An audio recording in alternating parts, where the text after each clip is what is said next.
මා විසින් මෙසේ අසන ලදී එක් සමයක භාග්‍යවත් බුදුරජාණන් වහන්සේ සැවැත් නුවර ජේතවන නම් වූ අනේපිඬු සිටුතුමාගේ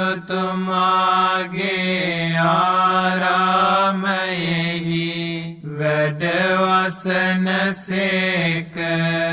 එසමයෙහි වනාහි සූරිය දිව්‍ය පුත්‍රයා රාහු නම් අසුර රජු විසින් ග්‍රහණයට ගත්තේය. එවිට සූරිය දිව්‍ය පුත්‍රයා භාග්‍යවතුන් වහන්සේව සිහි කරන්නේ ඒ වේලාවෙහි මේ ගාථාව පැවසුවේය. නමෝ තේ බුද්ධ වීරත්තු විපමුත්තෝසි සබ්බධි සම්බාධ පටිපන්නෝස්මි තස්ස මේ සරණං භවාති. නමස්කාර වේවා ඔබට සම්බුදු වීරයාණෙනි. ලොවේ ඇති හැම දුක් වලින් මැනවින් මිදුන මුනිදුනි. මම් වනාහි දැන් අනතුරට පත් වූයෙමි. එසේ වූ මාහට පිහිට සලසන සේක්වා. එකල්හි භාග්‍යවතුන් වහන්සේ සූරිය දිව්‍ය පුත්‍රයාරභයා රාහු අසුරින්දුහට මේ ගාථාව වදාළසේක. තථාගතං අරහන්තං සූරියෝ සරණං ගතෝ රාහු සූරියං පමුංචස්සු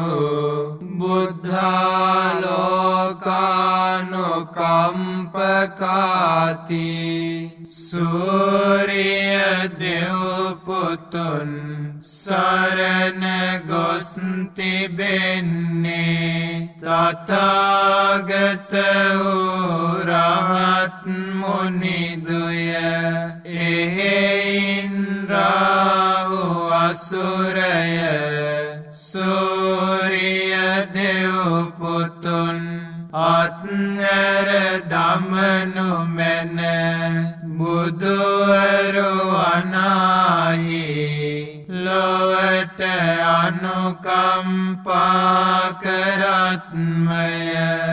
යෝ අන්ධකාරේ තමසී පභංකරෝ වේරෝචනෝ මණ්ඩලී යොග්ගතේජෝ මාරාහු ගිලී චරං අන්තලික්ඛේ පජං මමරාහු පමුංච සුරියන්ති.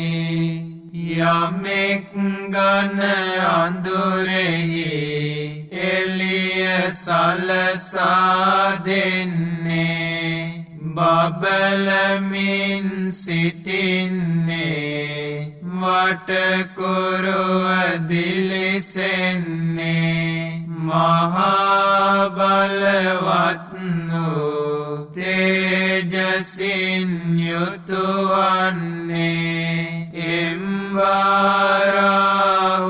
අසුරය ආසෙහි සැරිසරන මගේ හිරුපුත් එපා කිසිවිට ගිල දමන්නට එම්බාරාහු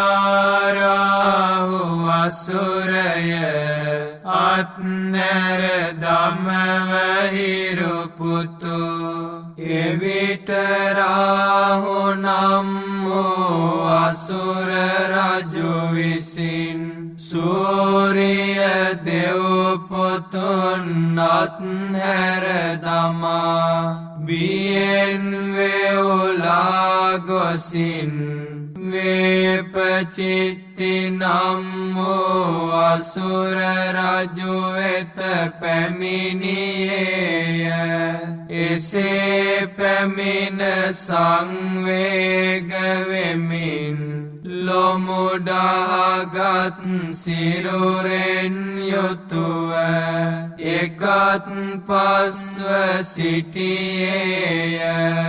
එකත් පස්ව සිටියා වූ රාහු නම් අසුර රජු හට වේපචිත්ති අසුර රජු ගාථාවක් පැවසුවේය. කිමද වෙවුලා යමින් මේ හැටි රාහු නුඹ හිරු යන්ට හැරියේ බියෙන් තැතිගෙන මෙහි පැමිණි ඔබ ඇයි මෙසේ බිය වී සිටින්නේ? බුදු සමිඳුන් විසින් දෙසූ ගාථා ඇසුවෙමි. ඉදින් හිරුවත් නොහැරියේ නම් මාගේ හිස් මුදුන කැබලි සතකට පැලී යනු ඇත. ජීවත් වුණත් මම සැපක් නම් නොලබන්නෙමි. ඒතේන සච්චේන සුවත්ති හෝතු.